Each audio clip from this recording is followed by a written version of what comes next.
So, good morning to all of you. I'm Pranam from North Carolina. Here our last week over here before returning to Argentina. So, very happy to being able to continue sharing with you this series of Raga-vartma-candrika. Today's meeting number 21. We are continuing with our study of the fifth verse or prose of this second part or illumination of the Chandrika, of this moon ray. So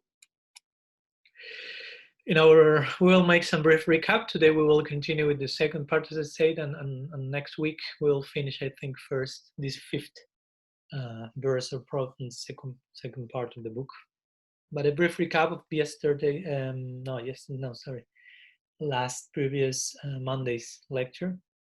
We were studying the fourth verse and the fifth verse, its first part of this second illumination, where Vishwanath turns his discussion in the direction of Aishwarya, after having defined Madhurya before.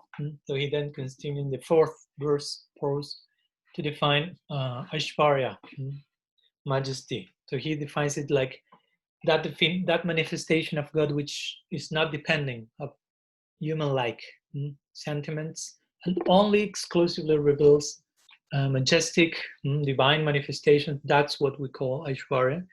So he goes on in this verse to share some examples about how Krishna presented himself, not by Kuntanath, Narayan, Vishnu, but Krishna showed full Aishwarya, for example, to his parents in Mathura, Vasudeva and Devaki. So Vishwanath quotes the Bhagavat, when Krishna says to them, I show you my Chaturbuj, my four-arm form, so you may remember your previous birth, as well as my previous birth, corresponding to your previous birth. As we recalled, they wanted a son like Narayan, so there were three successive births. So, and he says to them, if I will have appear only as a mere human child, you will not get this insight, this confirmation that I'm here for making my promise true to you. I will appear as my son. And he did it in three successive births. Also, Vishwanath quotes in this section when Krishna tells to Arjuna, okay, you want to see my Virat Rup, universal form, behold it, behold my majestic appearance here. And he showed full Aishwarya there. And a third example that Vishwanath shares here is the one in Braj, interestingly, not in Kurukshetra, not in Mathura, but displaying this to Brahma in a very private way, showing in the Brahma Mohan Lila, showing these multi-Narayan forms up and up in thousands of forms. So in this section, Vishwanath is sharing three examples connected to Vatsalya, Vasudeva and Devaki, and the Chaturbuj he showed to them, connected to the Puri Sambandhi Sakya Rasa of Arjuna, showing Vishwarup to him in Kurukshetra war, and showing to Brahma, which was aspiring to Sakya, the multi-Narayan, if you will, Rupas. And of course, as we will see, they have different moods. Vasudeva and Devaki, they have some Braja Bhav by living in the area in Mathura, but there is some mixture with Aishwarya in the sense that their Bhav becomes affected by Aishwarya, like this is the case. That will be the Mathura standard. And here Krishna reminding him about their previous life, which does not have to do with mugdata or bewilderment, but actually with sarvajñata or omniscience. Someone can retell your previous life and so on. Similar with Arjuna, he's a Puri Sambandhi, a city friend of Krishna. And remember when Krishna says to him, behold my majestic form, he's giving him divine eyes. This is said in the Bhagavad Gita. And Arjuna already has divine eyes, but another type of eyes which help him to see Krishna in terms of friendliness. But here he gives him lower eyes, actually, to behold a lower form called Virat Rupa. And finally, the last example given here is Brahma in his vimohan, in his full bewilderment, because of the greatest possible degree of Aishwarya present in the Bhagavad is appearing here in this point, the Brahma Vimohan Lila, which Krishna showed, remember, to correct Brahma's mistake, Brahma's ordinary vision when he saw him and his friends in the picnic lunch, thinking, oh, These are ordinary people. This is not God. This is not my guru, Krishna, who I saw in the beginning of creation. So with this, Krishna wants to make the point, full Madhurya, for intimacy, has Aishwarya as a background. It's not ordinary as Brahma thought. And this is the very thing that Vishwanath condemned in previous verses. And do not think that just ordinary stuff is Madhurya. Madhurya requires Aishwarya as a foundation in that context. So Brahma was not appreciating this, so Krishna showed full Aishwarya to help him understand better the Madhurya of Vrindavan, which Brahma was aspiring for. So that was the verse number 4. And in the first part of the 5th prose of this second section, we also shared this last class, Vishwanath elaborates describing the reaction of some of these devotees to this display of Aishwarya. So he starts to speak about these devotees who are fixed in their conception of Krishna as the Supreme Lord, at least in certain moments. Aishwarya again, Nishta Bhakta. And so he gives the example of Vasudev, who told Krishna, and Balaram, the two of them actually, at one point he says to them, he quotes the Bhagavatam, you are not my sons, you are directly Supreme Personalities of Godhead. And similarly, Arjuna, as you know, when he saw Virat Rupa, Kurukshetra, he started to pray and beg forgiveness to Krishna. I thought you were my friend, and I behaved like that, and I spoke to you in certain names. Please forgive me, crying and crying. So Vishwanath mentioned that this statement, this example show how the moods of both Vasudev, Devaki, Arjun, who had some fraternal mood with Krishna, became affected, became diminished upon seeing Krishna's Aishwarya. So this is Aishwarya Gyan. You are aware Krishna is God, basically. And that awareness, the fact that you are aware Krishna is God, as Guru Maharaj will say, makes you feel, oh my God, I'm in front of God. So that creates certain distance. That's not promoting intimacy. So that's the whole point that Vishwanath is wanting to make, and that's why he finishes this first part of this 5th verse, saying, on the contrary, Madhurya is that feeling, represents that feeling which does not create even the slightest sensation of heart-throbbing awe and reverence, even after seeing some displays of Krishna's Aishwarya overtly, because such feelings of intimacy are already firmly established in the heart.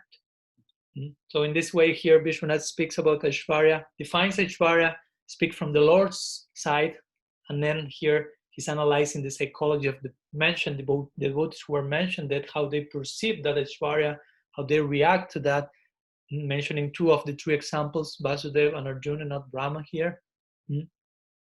And again, contrasting this with Madhurya. Remember, Vishwanath here wants to make many points, but all this in the context of his main topic of the book, which is Raga Bhakti, which Raganuga Bhakti implies following the footsteps of the Ragatmikas, the inhabitants of Vrindavan, since Vrindavan and Braja Prem is the ultimate goal for Gaudiya Vaishnava. So for us as sadhakas to properly understand our prospects, to properly appreciate the intimacy of Vrindavan without taking that as something ordinary, he's creating all these ideas and contrasting very expertly Aishwarya with Madhurya and showing how Aishwarya is in Madhurya actually, and Madhurya is not something ordinary. And now he wants to make a further point, which is the ones affected by Madhurya are not affected by Aishwarya, even in the presence of overt Aishwarya. By seeing that Aishwarya, by hearing that from others, and of course all this will be connected to Braj. Today we will elaborate on that. Also, we in the Q&A we spoke a little bit about the possibility of how Aishwarya, Madhurya plays themselves out in the Gaur Lila, Mahaprabhu, somehow or other being Krishna, saying somehow or other practicing Raganuga Bhakti in the sense of following the footsteps of a Brajavasis, of one Brajavasi, Sri Radha. Of course, in one sense, I'm saying this. No, of course, Krishna himself is Ragatmika, if you will. He's someone made. He's a Brajavasi, self-made Brajavasi. We also interestingly explore a little bit the dynamics in Gaur Lila. So today, Vishwanath will continue giving examples from the Brajavasis, how the Brajavasis react to Krishna's Aishwarya, how their Madhurya, how their intimate love. When I say Madhurya, I do not refer here to romantic love. Madhurya means, in this case, the intimacy that is so characteristic of Vrindavan, and which has Aishwarya as its foundation, which puts Madhurya in context. So how the Brajavasis will react when Krishna exhibits some degree of Madhurya. Actually, their feelings won't be affected negatively, but actually the important thing is that they not only won't be affected like Vasudev, like Arjuna, but their feelings of intimacy will increase in the face of Krishna's overt majesty. So I'll share the first section that we will see today. It's there in the chat section in text. I'll read it. It says like this. Vishwanath will quote the Bhagavad. It says the Yugal Gita, the chapter 35 of the 10th canto of the Bhagavad, states, the gopis are speaking here to Mother Jashoda. Gandharvas and other sub-demigods surrounded Sri Krishna on all four sides and worshipped him with hymns, flowers, and other paraphernalia. And Lord Brahma and others offered obeisances at his lotus feet as he herded the cows along the path. These statements show that the cowherd boys headed by Sridham and Subal saw Brahma, Indra, Narada, and other demigods offer prayers with songs and musical instruments and worship with all paraphernalia and obeisances at Krishna's lotus feet as he returned from the forest. Nevertheless, their mood of natural friendship with Krishna was not even slightly diminished. Similarly, upon hearing of this from the cowherd boys, the Braja maidens were seen to exhibit an unshakable fixation in their Madhura Bhav for the Lord. So I think the point is clear, which is the direction that Vishwanath is trying to take us now. Now, after speaking about generally what's Madhurya, what's Aishwarya, examples of Aishwarya, and how now Madhurya is playing out in Vrindavan, he's gradually taking more and more insight of the ultimate goal for the Raga Bhakta, which is Braj. I'm in very expert way analyzing the psychology prevalent there, because we, as a Raga Nuga Bhakta, we need to identify with this local psychology in the Braj. So we need to really understand how that works, how that operates in themselves, so we can gradually be more and more successful in this exercise of vicarious following. So here Vishwanath is beginning by quoting the Jugal Gita. It's a very nice section, one of the main songs, Gits of the 10th canto of the Bhagavad. We are now given in Spanish some study of the Jugal Gita and other Gits of the 10th canto like Benu Gita, Pranaya Gita, Gopi Gita, Jugal Gita, Viraha Gita, Brahmara Gita. The Jugal Gita is one of the main ones. And in this section, the Jugal Gita mainly plays itself out in three periods of the day: Purvana Lila, Madhyana Lila, and Aparana Lila, which is mid-morning, midday, and afternoon, if you will. So here we are almost at the end of the Jugal Gita. Jugal means pairs. So the prayers, the songs present themselves in pairs of verses, 2 verses. So this is almost the end of the Jugal Gita, where we are in the Aparana Lila. Krishna is just about to return from the forest back home with the cows and his gopas. But he's delayed, at least according to Yashoda's expectations, which of course he will always be delayed according to her. He should never even go out to the forest. What to speak when he goes and he's not coming on time. So Yashoda is experiencing some fainting, some anxiety and separation. She's burning in her Vatsalya separation. So some gopis are there. They had gone there to give some relief to Yashoda with the excuse of giving relief, of course, to Yashoda, which is also a real fact. They want to be there so they can have a glimpse of Krishna returning from the forest. So here Yashoda, they are trying to console Yashoda at the end of the Aparana Lila, which is from 3:36 to 6 p.m. because Krishna was late. So this occurs in the 3 last pairs of verses, according to Jiva Goswami. So Yashoda is saying, okay, she's finding some consoling from the gopis' words in the first pair, but after that she goes mad again and faints. So the gopis go again and try to console her in the second pair of verses and so on. So at one point they say by the commentators that Yashoda is saying the gopis to the roof of the house. Okay, so you go there, especially the tallest ones, and just look at the horizon where Krishna will come, wait for the Goduli moment, when the cows are coming, and they are racing with their hooves. They are making the dust of Vrindavan go to the air like a cloud. So that cloud of Raj, of dust from Vrindavan, is announcing Krishna is about to come, because the cows are coming and Krishna is coming with them. So the whole of Vrindavan is at this moment of the day just looking, absorbing the horizon, waiting for that dust to be raised. So Yashoda is sending the gopis to the roof and say, please, the tallest one special, look at there, and share the news. So the gopis are in the roof shouting these verses to Yashoda, who is downstairs fainting and coming and going, and the gopis trying to pacify her. So here in this section that Vishwanath is quoting, just to give a little bit of context, the gopis are trying to explain to Yashoda why Krishna is coming, but also is delayed. They are seeing the dust, they are seeing Krishna coming at the distance, but also they know there's some delay.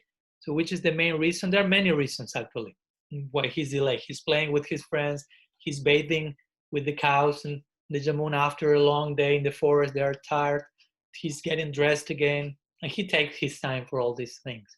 But the main reason that here is being shared is that different Upadevas, which is like minor devatas, like Gandharvas and others, are worshipping Krishna before, when he's returning back home. The devas cannot do that in front of all the Brajavasis, so they take the chance of doing that. Meanwhile, Krishna is playing the forest during the day.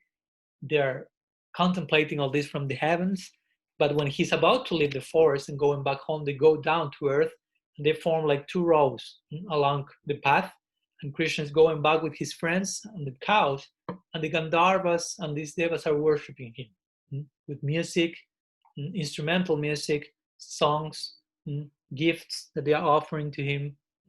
So Krishna is, let's say, busy and engaged in accepting their worship, receiving. Now, there are important personalities, so he's trying to accept that, honoring that, although he's not that interested, the commentators say, because devas, as you know, are Sakama Bhaktas, so the Nishkam Bhakti of Raj is much more tasteful for him. But the gopis basically are saying that to Yashoda. The devas they're offering some blessings to your son, so you should be happy because your son is being so much blessed by higher beings. That's the psychology of the Braj, actually, although the devas think otherwise. So the devas are on both sides of the path. Like if some important person is walking and so much people is on both sides of the road, so the devas are praising his lotus feet with prayers and Aishvaric language, if you will, from Swarga, wanted to touch his feet. And Krishna is walking with his friends and the cows and acknowledging devas in a respectful way. So it's interesting because here Vishwanath, why he's quoting all that, to show which is the reaction to begin with of the Sakas, of Krishna's friends who are there with him, witnessing this whole interaction. So here we have a glimpse of Sakya Prem, of friends like Subal, Madhu Mangal, and so others. They were present there in the forest, but the point is their friendship, their Sakya psychology was not slightly affected in the least when they were seeing devas and these personalities bowing down to Krishna, offering prayers and gifts and offerings of songs and dance. And I mean, their Sakya remained there, even again, increasing. Imagine, try to imagine the situation. Brahma is there, Indra is there, the topmost, also not only the minor devas, but great personalities are also there, Narad Muni, worshipping their dearmost friends, basically. They're equal, as the Sakas will see him, Krishna, showering flowers, all this, the standard of worship of these heavenly planets, basically, not the standard of worship, quote unquote worship, love of the Brajavasis. So the point is, compare that with Arjuna's Sakya reaction in Kurukshetra.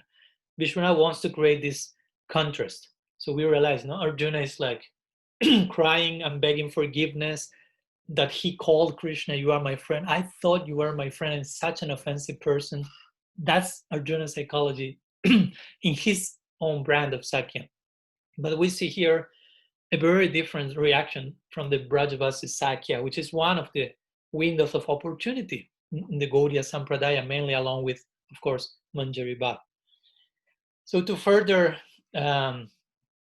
illustrate this, Krishnadas Kaviraj Goswami also mentions in his Govinda Lilamrita, there are two nice verses which actually describe the reaction of the Gopas.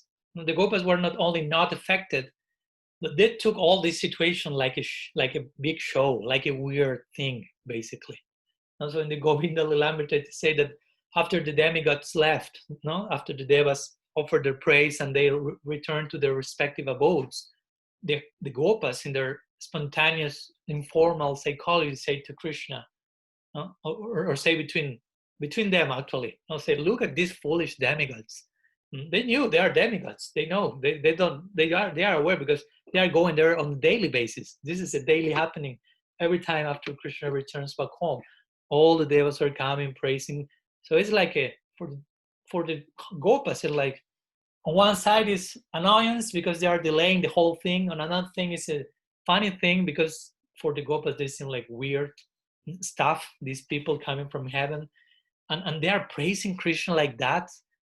They're saying Ishvara Parama Krishna Sachidananda Vigrahana Diratir Govinda Sarvakara Nakaranam Govinda Madi Purushan Tama. They're praising Krishna like he's God. No?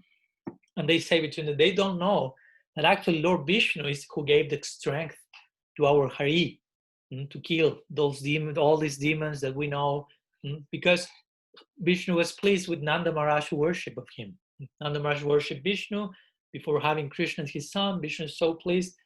So Krishna had the capacity by the grace of God. Krishna is not God in Vrindavan, but Narayan is God. So we are quite in terms with the Sri Sampradaya in that sense. Sri Sampradaya will say Narayan is God, not Krishna. So in Braj, they will say the same from another perspective, of course. So that's the reaction of the Gopas. Basically, they're insulting the demigods. They're saying, these are so foolish. These people coming from heaven and saying that Krishna is God because he did this, and they don't know the real truth about that he was doing that because God was pleased with his father and he was blessed with that. So this way, the devas left the Gopas, and the devas insult the Gopas, insult the devas, and they go before Krishna, and they start to laugh between themselves and to mimic, you say, mimicking the demigod's behavior with him, like imitation, doing imitation of how did they, and laughing, just laughing, mocking their forms, foreheads, eyes all over the body, imitating all this for fun. That's the context of Sakya Rasa, Hasya Rasa, increasing their Hasya experience by doing that. And they went back to with Krishna to play, basically. That was part of the play, and they continue playing and forgetting the whole thing. So again, the psychology of Krishna's friends is they consider the devas are bewildered. Even though they are bewildered by another type of influence. Krishna is bewildered in Vrindavan, as we spoke, Mugdata, by the strength of the Brajavasa's affection, and vice versa, the bewilderment goes the two sides of the street. But they will think, no, the devas are bewildered. That's how it works in the world. If someone is, a devotee is bewildered by Yoga Maya, a person in Maya Shakti influence will say, oh, that person is bewildered. And the devotee will think, oh, he's bewildered. And the two of them are bewildered by different agencies, if you will. So here, the Gopas were thinking, oh, these devas are totally bewildered. They glorifying our friend in such a way. But actually, it's because of Nanda Maharaj's mercy and worship to Vishnu that Vishnu has invested some power in Krishna. A similar situation is after the Govardhan Pujas, you may recall, after Indra comes down the heaven with Surabi and begs forgiveness to Krishna, and Krishna is baited, and there's some Abhishek, and Krishna's like crowned as Govinda, as the Indranath, the Indra of Indra, and again, demigods coming and lots of prayers and Aishwarya. And Krishna's friends are there again, and looking the whole thing like this is a show. This is like a big performance. What's going on here? So after all, they leave again. They start to joke. The commentators mentioned with Krishna, like, who was that weird guy with 4 heads and the other one with eyes all around the body? Crazy people. And they were looking at Krishna that he had received some crowning and joking with him, take out this crown. And Krishna, of course, enjoying that much more than all this pompous worship of the devas and so on. So this is Vrindavan. We are entering more and more in this direction. And this is, again, this is a very, in that connection, in the reconnection to the Govardhan Lila, also there are many verses that speak about that. Because Govardhan Lila is, Rupa Goswami gives a very nice verse in Bhakti Rasamrita Sindhu regarding the reaction of the Gopas in the Govardhan Lila, which is, okay, again, mainly connected to Sakya, but this Govardhan Lila shows, this is a very Ashvaric Lila, overtly Ashvaric. Krishna is, again, lifting a hill, a big hill. I mean, it takes 6 hours to circumambulate that if you are walking on quick pace. And he was just a child, lifting up with the smaller finger, left hand, not his most skilled hand, for a week without interruption. I mean, if you put all those things together, that makes for a lot of Aishwarya. But the special thing about this is not so much how Krishna did that, but how the Brajavasis reacted without being affected by that. That's the most astonishing thing, actually. So next section, we will speak about how the whole Braj reacted to the Govardhan Lila. But here, let's share, since we are speaking about the Sakya Prem, one verse that Rupa Goswami quotes in Bhakti Rasamrita Sindhu, which shows how when the Gopas saw Krishna lifting Govardhan, lifting Giriraj with his left hand again for 7 days, 7 nights, without interruption, without sleeping, basically. One of his friends told Krishna, "Oh friend, you have stood here for 7 days without sleeping. Oh, you must surely," Aho is like, "Oh, you must surely have become tired by now. Therefore, hand Giriraj over to Sridham. Throw the heel to him so he can sustain that. He always defeats you in daily wrestling, so for sure he has more strength than you, and you must be already tired. Because we are feeling very distressed by seeing you go through this hardship. I mean, it's a week of lifting the whole heel." Or, Rupa Goswami quotes this verse that says, or if you don't want to throw the mountain to any of us, at least change the mountain to your right hand. So we can, at least for a while, massage your left hand for a while. We're already massaging your right hand, but you are not using it now here. So take it to your right hand, which is your most powerful hand, and we can massage a little bit your left hand, which after almost a week of that is too much. So this verse, again, it's very charming psychology we can find here. It's called Samatva Bhavana Maya Sneha. Jiva Goswami mentions this in his commentary to this verse. Samatva Bhavana Maya Sneha means Sneha, a type of affection, which is created, invoked by the thought of God, if you will, as an equal. Samatva Bhavana Maya. A type of affection which has the nature of feeling Krishna is my equal. That's the very basis, foundation of the Sakya experience. He's one of us. There is no difference at all between he and me, Krishna and me. So the point is this: the friends saw Krishna, great Aishwarya, lifting Giriraj, 7 days, small finger, left hand, Krishna being a little child yet. But again, their fraternal love, the Sakya Prem, was not even slightly weakened, but actually was upgraded, if you will. Their Sakya sensibilities came to the surface more and more. So this is basically the best evidence we can share regarding this. We have this famous picture of Krishna lifting Govardhan, and many of the Sakas and also some Brajavasis with their sticks, like helping him to sustain that. Okay, you don't want to change the mountain to your right hand to throw that to Sridham. Okay, let's bring some sticks so we can at least help you. Again, you may feel, but the stick, it doesn't make any difference there. But in their psychology, it makes a difference. So we have to enter there to really understand their logic, their common sense, if you will. And of course, when we look at that, as Sukadev Goswami, he said in the Bhagavad, Krita Punja Punja. For these friends to enjoy such an intimate connection with Krishna, to have such a psychology, Krita Punja Punja. Oh, how many activities, pious activities in the sense that Bhakti Sukriti may have accumulated in order to have attained such a position. Even though, of course, we may speak about Nitya Siddhas, but even those who may enter there as sadhana Siddhas, such stock of piety, divine piety, not mundane piety. Bhakti is not coming from sattva, from the ordinary punya, but Bhakti Sukriti, sadhu sangha bhakti. Bhakti comes from Bhakti, Bhakti sanjataya bhakti. So he mentions the Sakya in this section, Vishwanath, and he will end this section, but he will continue, of course, elaborating on this by mentioning the Gopikas, the Braja Gopikas' reaction to that same situation. Because again, the friends of Krishna were there with Krishna.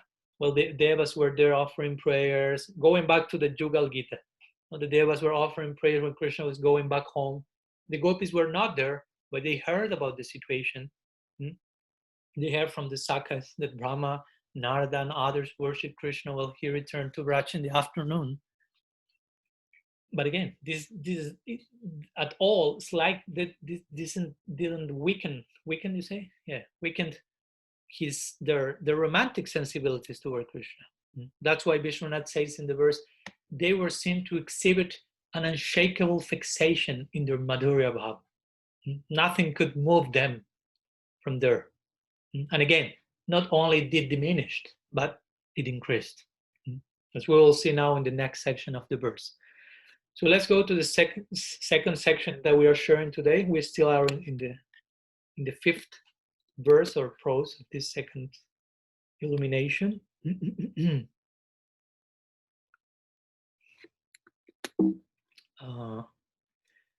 I will share in two parts because it's a little bit long. This is the first part.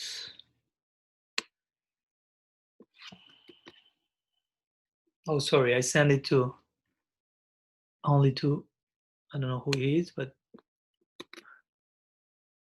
that it goes for everyone. First part.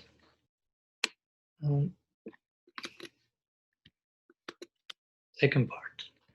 Well, I'll read it.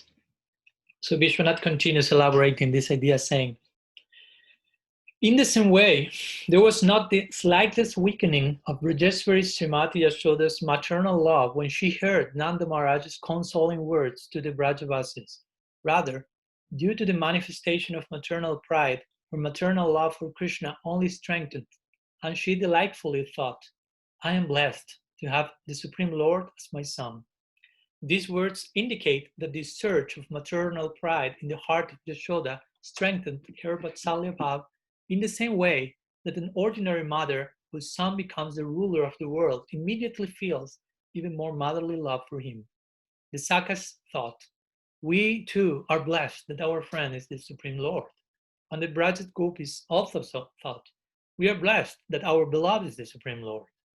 From these statements, we can understand that even after the knowledge that Krishna is the Supreme Personality of Godhead, which is this knowledge is called Ishvara Gyan, after this knowledge came to their attention, the respective individual moods of the Brajavasis became strengthened rather than diminished.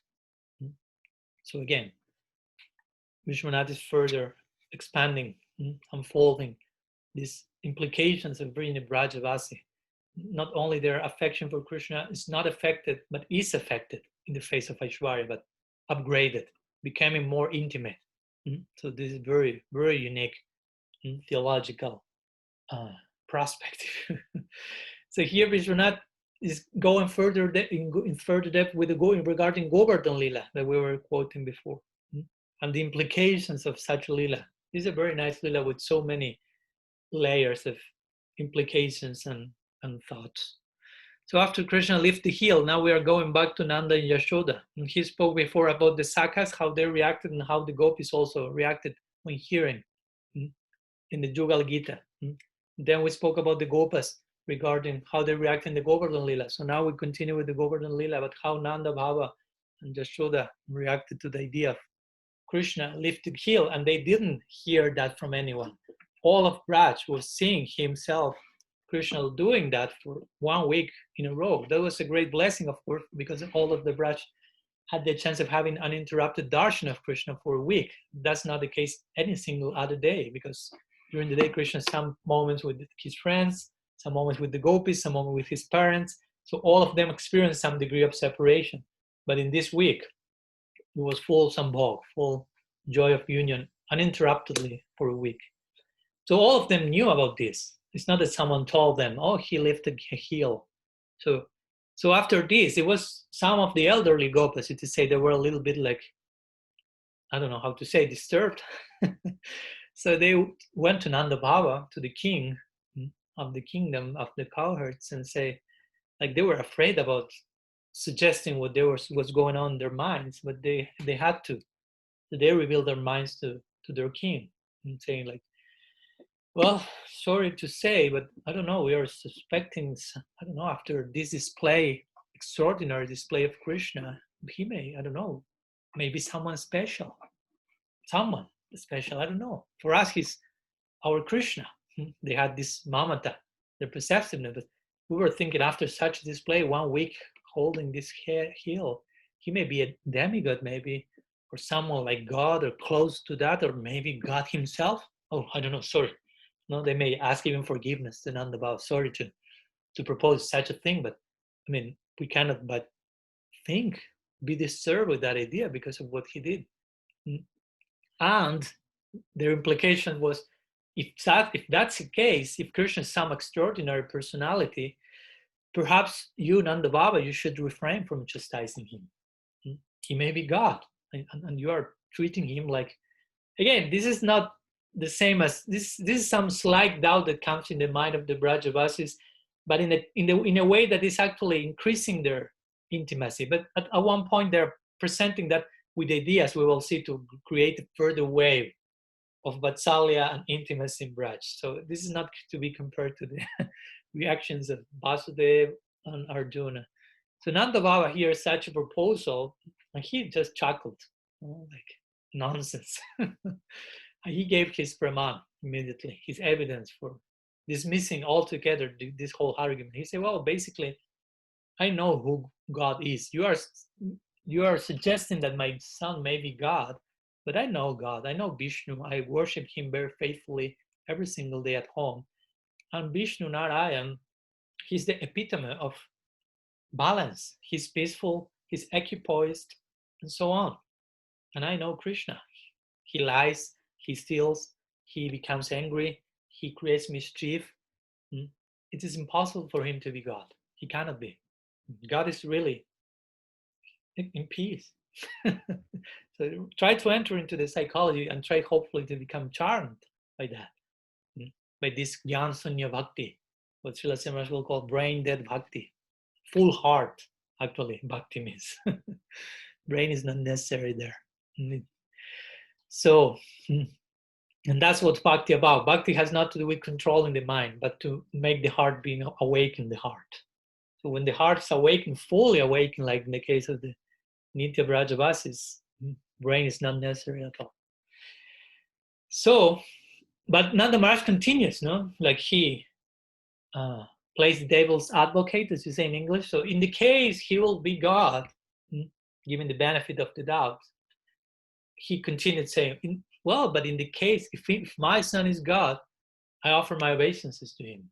But he's saying that in a particular way, not like Arjuna says, I offer my obeisances to you. He's saying that with sarcasm, basically. I offer my obeisances to my son. But first of all, he's my son. Then he's God. And that's what Nanda will say. If he's God, okay, he may be God, but that's a tatastha lakshan. That's a secondary consideration. First, Swarup lakshan, first consideration, he's my son. And then, in order to secure his education in the future, if I need to chastise him, I will do it if required. That's his siddhanta, his perfect conclusion. And of course, the underlying meaning of Nanda's words, if Krishna is my son, is actually Krishna is not God at all. If someone proposes to him, maybe your son is God, actually he's not God, he's my son. And sometimes even Krishna may, Nanda Baba may threaten Krishna with stick, with sarcasm. In a situation like this, Krishna may be coming walking when he says that, and he will take a stick and say, I have heard that you are the Supreme Lord. And I will worship you, but with threatening with a stick, like implying, I mean, this is my worship, come here. So in fact, his inner meaning is the opposite. I know that you are just a crazy child, unruly child, charming, of course. Also, Vishwanath Chakravarti Thakur, in his Bhagavatam in this connection, in his Bhagavatam commentary, another moment with all this comes to the force when Uddhava is visiting Vrindavan. That's a very important moment.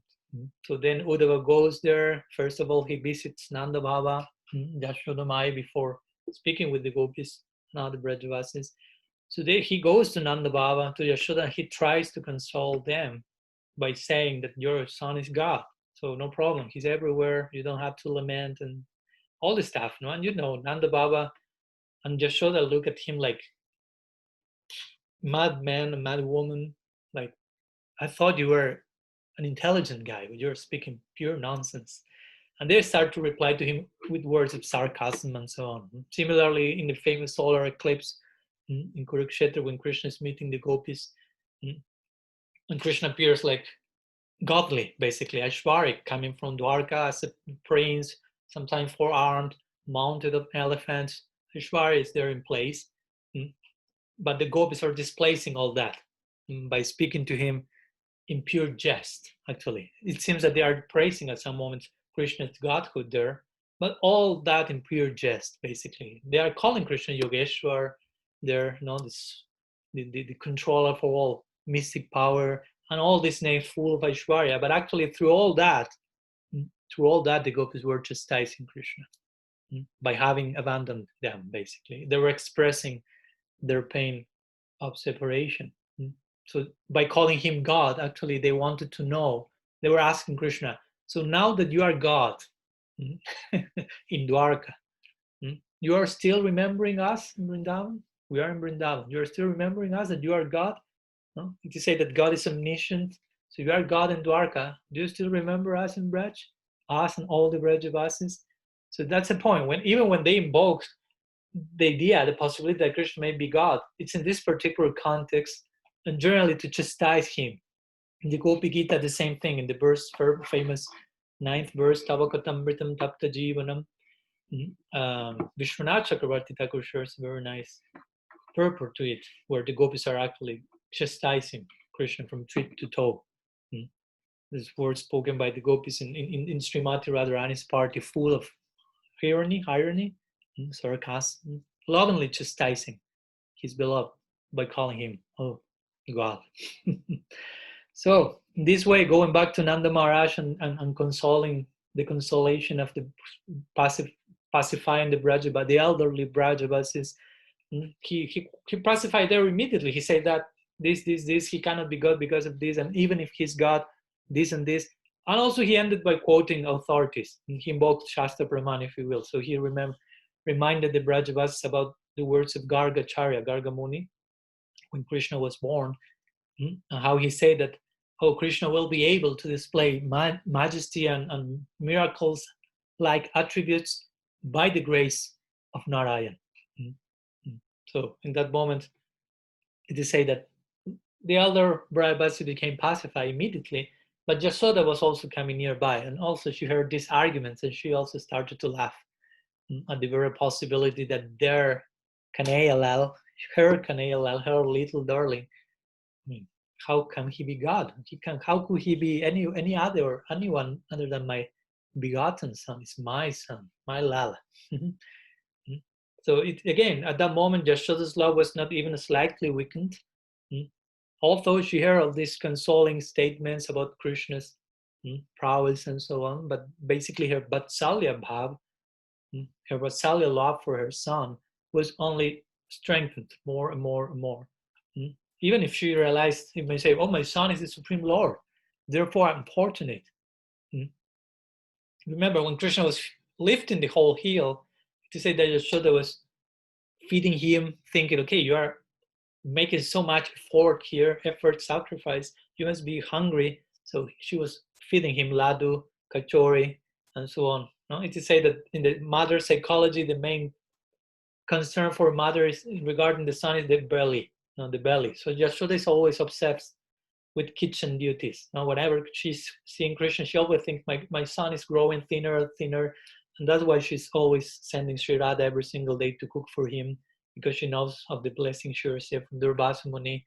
And she always thinks, oh, if she's growing thinner and thinner, he's never eating enough.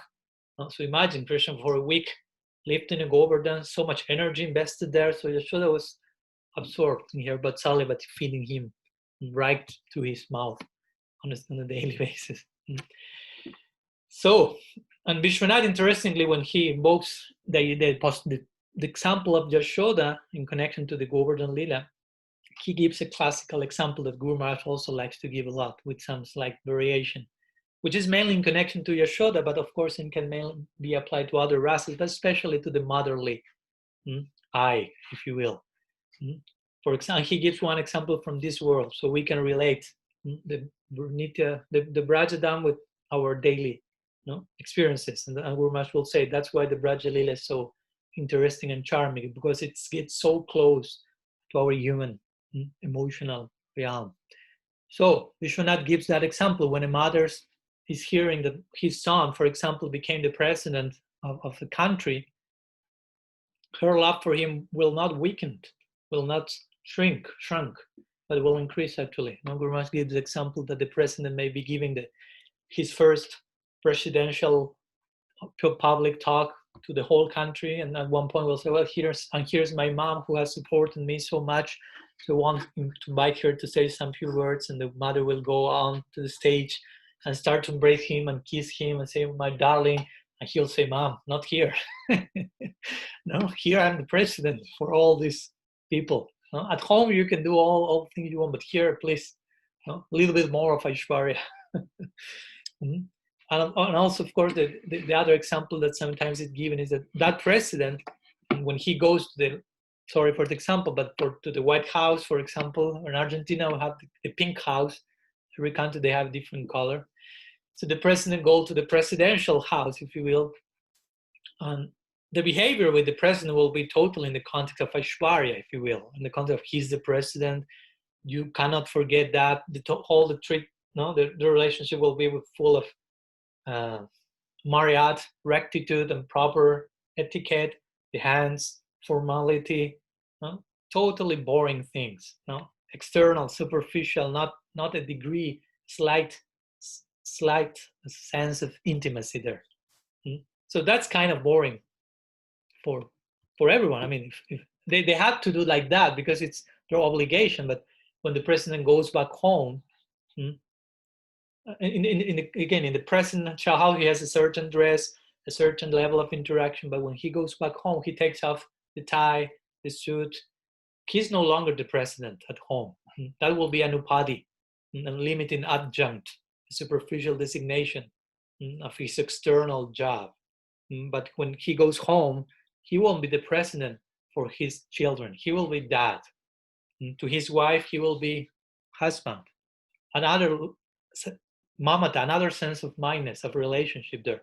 So the president may come and maybe his grandson may be there, and the grandson will be hiding behind the door, and when the so-called president enters the house, the grandson will jump on his grandpa's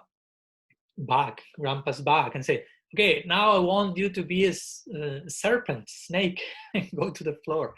So the president of the United States, if you will, goes to the floor and starts to move like a serpent by the strength of a baby, by the strength of affection, of course. And that same person, if he wants, may press a button and set on fire a whole country, if you will. But by the strength of affection, he's becoming a puppet in the hands of his grandson, whatever. But imagine what if someone is asking in the White House, please go to the floor and I want to jump on your back. I mean, you are beheaded, basically. So we see, this difference. So similarly, so with Krishna and Braj, when Krishna goes to Braj, it's like when the president goes back home. The president is the example of God, the universal cosmic administrator, the president of the cosmos. There's a place for that called Vaikuntha. There are some aspects of that connected to all this, Paramatma, and so on. But Krishna and Braj, that's something else. God beyond God. God fully relaxed at home. God without shoes, barefoot, in the full informality of the village life, not a job, having totally forgotten of having a job of being God, and taking rest for such a baggage, if you will. That's a very unique conception of the divine that we need really to properly grasp, and that's why Vishwanath is mentioning all the things. And of course, just to finish a little bit some words, Krishna, no doubt, has his Aishwarya side, as we also always mentioned, already mentioned with Vasudev, Arjun, and he remains being God while in Braj. It's not that he stops being God and God disappears from life or whatever.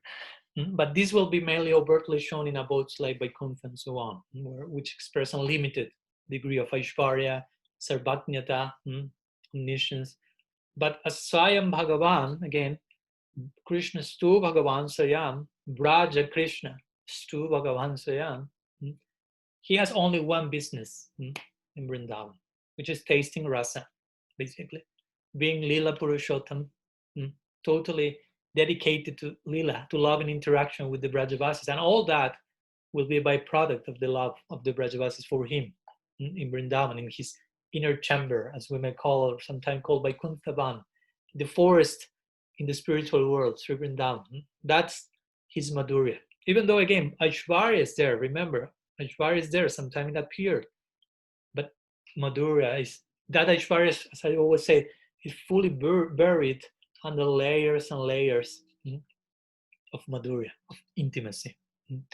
So it's because of this extraordinariness of the Brajavasis' love that, how to say, their own specific feelings toward Krishna do not shrunk at all, but become ever more firm when they enter in touch with Ishvara Gyan.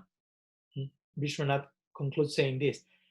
Ishvara Gyan, the term Ishvara Gyan, I think we mentioned that, can be understood in two ways. One is to have the realization Krishna is God, like the example of Arjuna and Vasudeva, they really became aware of that. And two, hearing from others that he's God, which is the case of the Brajavasis, but not believing it. That's Vrindavan. They hear from many, they see some stuff Krishna is doing, and they hear from others, but they won't believe it. So in the case, of course, of the Brajavasis, they don't believe it. They don't, it's not that they show realization, oh, Krishna actually was God, because to realize that implies to behave with God in a certain way, and we won't see that in Vrindavan. So in this way, Vishwanath is concluding this section, saying like in the same way, just like Jashoda expressed her maternal love in this way, like a mother in this world just sees her own affection increase when her son becomes the president and so on. Similar Jashoda with Krishna. Vishwanath says, in the similar way, because the rasas are different, of course, the experiences are different, the Gopas also will think, okay, our friend is the Supreme Lord, therefore we are blessed that we have found ourselves such a qualified friend. And in the same way, the Gopis will also think the same. Oh, our darling is the Supreme Lord, therefore we are blessed. So Krishna's divinity, even if they may acknowledge it on a certain level, it just nourishes the Madhurya. That's the unique psychology of Vrindavan. Krishna's divinity is subservient, you say, subservient to his friendship to them, to his relationship as a son with Yashoda, to his romantic love to the gopis. So the fact that Krishna may be God is only serving the purpose of increasing the particular bhava that the Brajavasis have for Krishna. So as we said before, okay, he may be God, but that's secondary, tatastha lakshan. That has a place of a, if you will, a century bhav, a way of saying that, no? Like a transitory thing that will nourish their main staiva, their main emotion to Krishna. So let me finish just but analyzing a little bit why this is so, why this psychology happens like this. There is a very nice word in this connection, which is pranay. So I feel very blessed. Guru Maharaj gave me that name as a part of my sannyas name as a gift, and that's a very big word and commitment. With lots of implications, of course, in many directions. Pranay generally is translated as love, but in Gaudiya Vedanta, this acquires a specific meaning. In a more inside of the more general idea of love, this acquires a more specific meaning, especially in this case, pranaya, in the context of Sakya Prem and Madhurya Prem. But also in this way, here I'm trying to speak a little bit more about the psychology of the Brajavasis in general in the context of their mamata, again, their sense of my and I. My sense of I depends on my sense of my, and this is true also in Vrindavan. But pranaya will represent an expression of that mainly in connection with Sakya and Madhurya, which are the two main, of course, again, currents of our Sampradaya. So what happens in pranaya, you may already be aware. In pranaya, one is no longer aware that he or she, the one is and Krishna are separate beings. That experience is not there. It is said that the life force, the pran, if you will, of pranaya is Vishramba. This is described by Rupa Goswami. Vishramba, Jiva Goswami, in this context, translates Vishramba, which sometimes it may be translated as confidence. He says, Vishramba means that the lover feels himself or herself to be non-different from the beloved. Of course, not in the Advaita Vedanta way. Vishwanath he explained further this in his commentary to Ujjwal Nilamani, which he means Vishramba means faith or freedom from awe and reverence. So Vrindavan is the land of Vishramba in that sense. So that one considers, he says, the life, the mind, intelligence, and dress of the beloved or of the friend, depending the cause, to be one with one's own. That's the real experience, total, equal connection from every sense. It speaks about intimacy, again, intimacy. We reach so close to each other that we became one in a dynamic sense again. It's a stage of intimacy in which feels, for example, to say no hesitation in the context of romantic love. When the hand of the beloved goes over one's body, the same feeling of trust and intimacy as if one will move one's hands on one's own body. No, I won't feel Aishwarya by doing this. So in the same way, in the example of Sri Radha, who sometimes received the name Pranayini, which means the one who is filled with pranay, with this equal love, sometimes Sri Radha will consider each of Shyam Sundar's limbs, bodily limbs, that she will touch to be her own. Try to go to the real experience there. Or just to give more an example from our side, you may be in the bathroom. And in the bathroom, a man can take off all his clothes and wash his whole body, take a shower without shame. But if someone enters and will watch the person naked, basically, the one who is having the bath will feel shameful because other person's eyes are looking, not mine.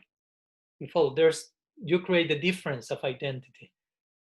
But in pranay, for example, again, Srimati Radharani will think Krishna's hands, Krishna's eyes, mind, Krishna's everything is hers.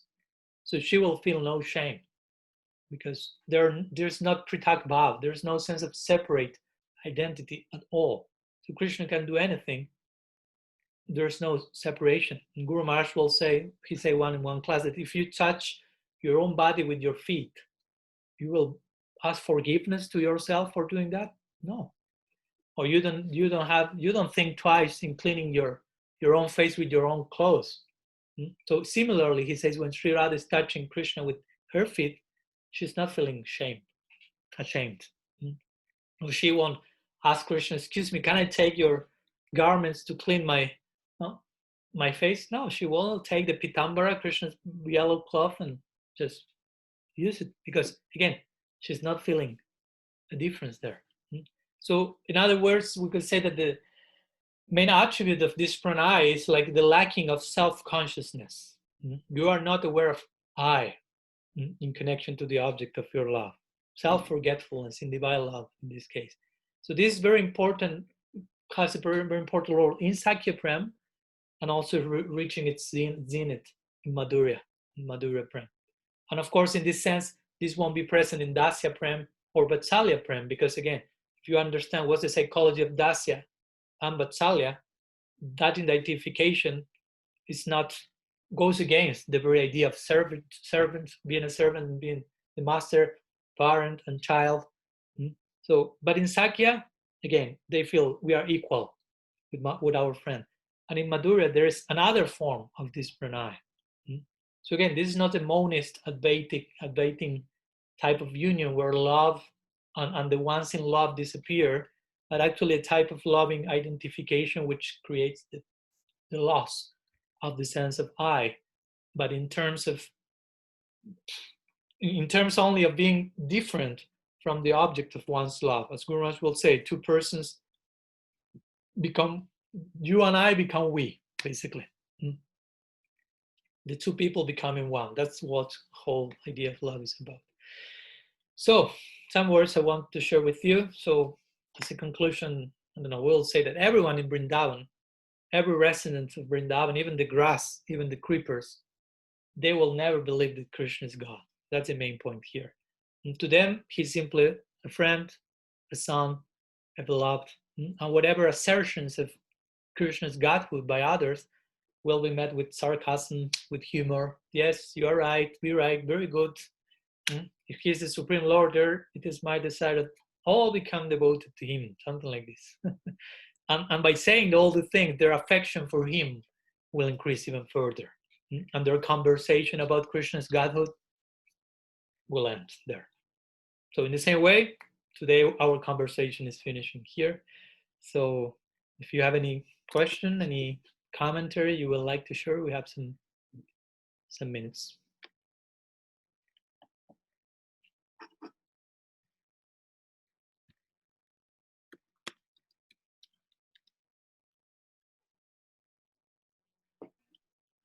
Maharaj? Yes. Um, Who is speaking there? it's Lalita Saki. Oh, yeah. There we go. I have a comment and a question, but not on the topic of the class. Well, except that thank you for charming us with your descriptions.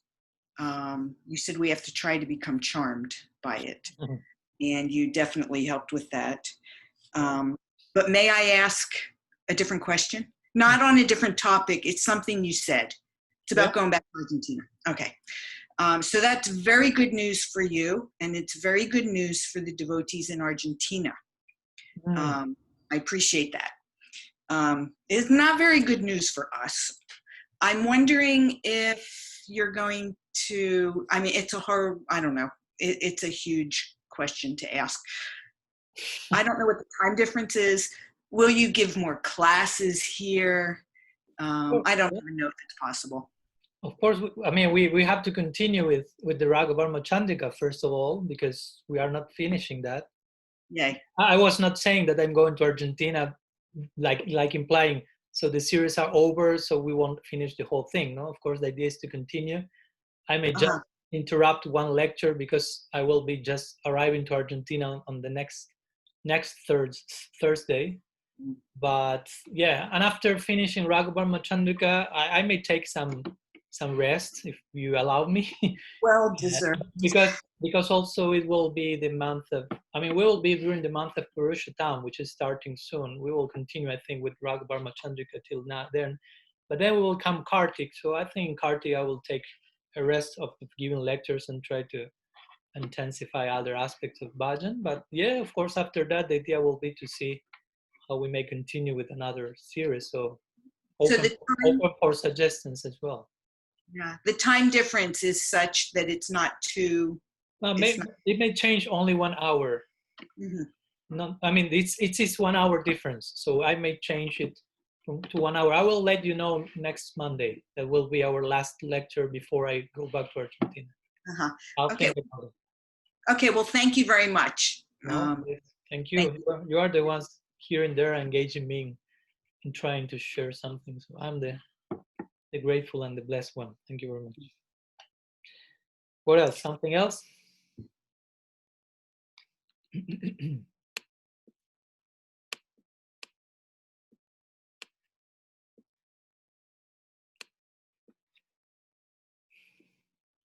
Okay, so it seems we will finish here. So thank you very much to all of you for your time and presence. And as I told you, we'll see you next Monday. We'll have our last lecture with me being here. And then we will organize, I think most probably we'll see each other after that, the other Monday. But on next Monday, we'll finish this 5th verse of prose, I think, from the second part of Raga-vartma-candrika. Thank you very much. Srila Gurudev ki jai, Sriman Mahaprabhu ki jai, Shri Vishwanath Chakravarti Thakur ki jai, Shri Raga-vartma-candrika ki jai, Gaur Bhakta Vrinda ki jai, Gaur Premananda Haribo. Vanchakalpatarubhyascha kripa sindhubhyaiva cha Patitanam pavanebhyo Vaishnavebhyo namo namaha.